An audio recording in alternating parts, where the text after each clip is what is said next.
पिछले एपिसोड में आपने देखा रमा के नए जूतों और घर के राशन के बीच मन्नू एक मुश्किल फैसले में फंस गया था। अपनी बेटी की उदासी देखकर वो रात के अंधेरे में सवारी ढूंढने निकल पड़ा।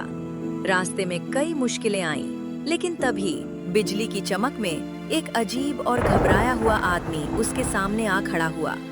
आखिर कौन था वो आदमी? क्या वो मन्नू की उम्मीद बनेगा या उसकी जिंदगी की एक नई मुसीबत? आइए देखते हैं।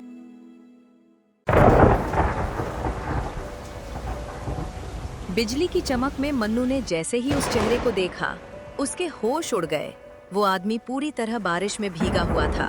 चेहरे पर घबराहट साफ दिखाई दे रही थी, सांसें तेज चल रही थीं और उसकी आंखों में एक अजीब सा डर था। भाई प्लीज जल्दी चलो, मेरी बेटी अस्पताल में भर्ती है। डॉक्टर ने ये दवा मंगवाई थी, मैं लेने गया था, लेकिन इस भयंकर बारिश की वजह से कोई सवारी ही नहीं मिली। डॉक्टर ने साफ कह दिया है, अगर दवा वक्त पर नहीं पहुंची तो कुछ भी हो सकता है। अरे मालिक, आप खड़े क्यों हैं? आइए जल्दी बैठिए।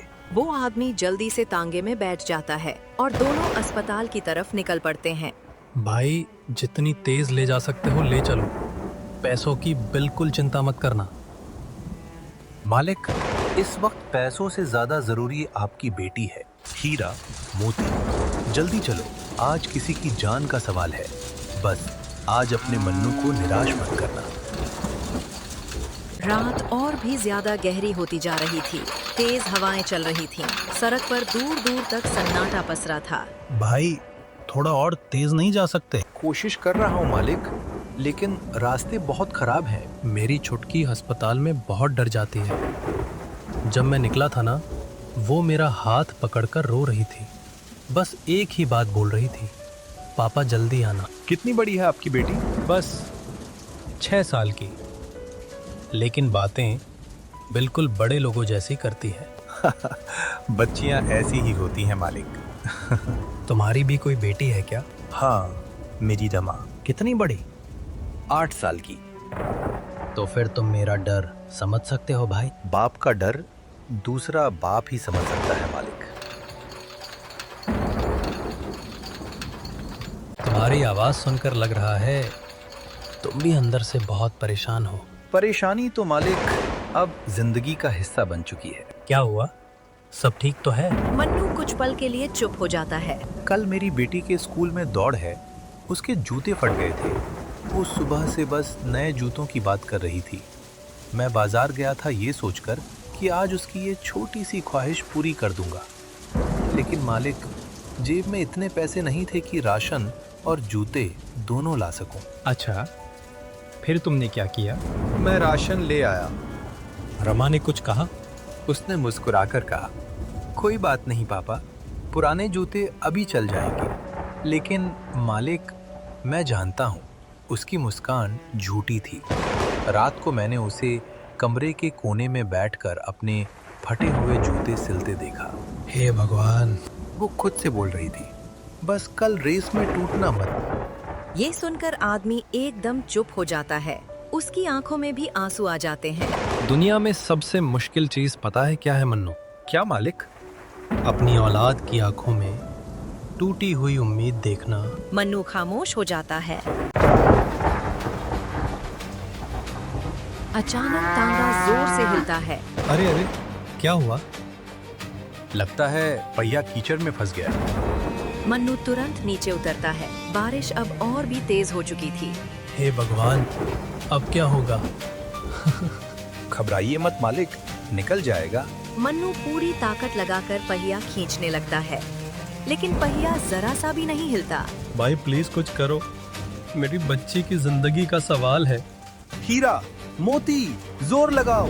हीरा और मोती पूरी ताकत से तांगा खींचने लगते हैं। चारों तरफ कीचड़ उड़ रहा था। रुको, मैं भी मदद करता हूँ। आज मेरी बेटी को कुछ हो गया ना, तो मैं कभी खुद को माफ नहीं कर पाऊंगा। कुछ नहीं होगा उसे मालिक, भगवान इतने बेरहम नहीं हो सकते। और अचानक पहिया कीचड़ से बाहर निकल आता है।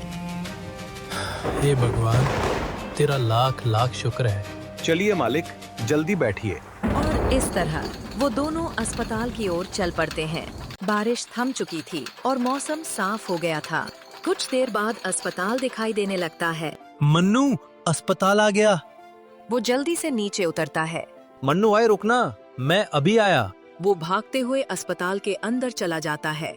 मन्नू वहीं खड़ा आसमान की तरफ देखने लगता है। हे भगवान, उस बच्ची को बचा लेना। तभी अस्पताल के अंदर से नर्स की आवाज सुनाई देती है। डॉक्टर साहब, दवा मिल गई। कुछ देर बाद वही आदमी मुस्कुराते हुए बाहर आता है। उसकी आंखों में आंसू थे, लेकिन इस बार वो राहत के आंसू थे। मन्नू भाई, डॉक्टर ने कहा मेरी बेटी अब खतरे से बाहर है। भगवान का लाख लाख शुक्र है। अगर तुम नहीं मिलते ना तो आज मेरी दुनिया उजड़ जाती। वो जेब से पैसे निकालता है। ये लो भाई, तुम्हारा किराया। मालिक, इतने सारे पैसे? तुमने सिर्फ मुझे अस्पताल नहीं पहुंचाया, मेरी बेटी की जान बचाई है। नहीं मालिक, किराया जितना बनता है उतना ही लूंगा। रख लो मन्नू, एक बाप दूसरे बाप की मजबूरी समझ सकता है। तुम्हारी रमा भी रेस जरूर जीतेगी। ये सुनकर मन्नू एकदम चुप हो जाता है और उसकी आंखों से आंसू निकल पड़ते हैं। भगवान आपकी बेटी को हमेशा खुश रखे। पापा। अस्पताल के गेट पर एक छोटी सी बच्ची खड़ी थी। चेहरे पर हल्की सी मुस्कान, लेकिन आंखों में चमक थी। अरे मेरी बच्ची। पापा, ये अंकल कौन है? बेटा, ये फरिश्ते हैं। ये सुनकर मन्नू भावुक हो जाता है और वो चुपचाप तांगा मोड़कर वहाँ से निकल पड़ता है।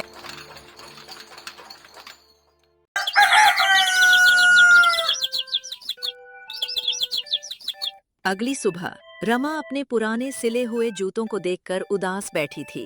बस आज टूटना मत, प्लीज। तभी बाहर से मन्नू की आवाज आती है। रमा, कहाँ गई मेरी नन्ही सी गुड़िया? पापा आ गए, पापा आ गए। वो खुशी से भागते हुए बाहर आती है। जरा ये डिब्बा खोलकर तो देखो। रमा धीरे धीरे डिब्बा खोलती है और अंदर नए सफेद जूते देखकर उसकी आंखें खुशी से चमक उठती हैं। पापा, मेरे नए जूते। क्या ये सच में मेरे हैं? नहीं, पड़ोसी के हैं। पापा, आप भी ना। मम्मी देखो, पापा मेरे नए जूते लेकर आए हैं। आप इतने पैसे?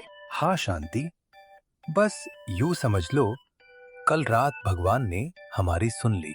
देखा, मैंने कहा था ना, ऊपर वाला सब देख रहा है।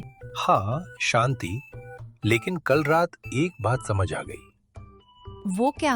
बाप चाहे कितना भी मजबूर हो, अपनी औलाद की मुस्कान के आगे हार नहीं मान सकता। आखिरकार स्कूल की रेस शुरू होने वाली थी। मन्नू और शांति भी अपनी बेटी रमा का हौसला बढ़ाने वहां पहुंचे थे। सब बच्चे तैयार? रमा बाकी बच्चों के साथ रेस लाइन पर खड़ी हो जाती है। वो एक बार पलटकर मन्नू को देखती है। जा बिटिया, पूरे दिल से दौड़ना। सीटी बजते ही सारे बच्चे तेजी से दौड़ने लगते हैं। रमा के नए जूते मिट्टी उड़ाते हुए आगे बढ़ रहे थे। एक पल के लिए एक लड़की रमा से आगे निकल जाती है। हे भगवान! मन्नू की सांसें तेज हो जाती हैं। चल रमा बेटा, थोड़ा और अचानक रमा पहले से भी तेज दौड़ने लगती है। वो सबको पीछे छोड़कर सबसे आगे निकल जाती है और इस दौड़ की विजेता है रमा। पापा, मैं जीत गई, मैं जीत गई। वो दौड़कर मन्नू के गले लग जाती है। मुझे पता था मेरी बेटी जरूर जीतेगी। पापा, अब उदास मत हुआ करो।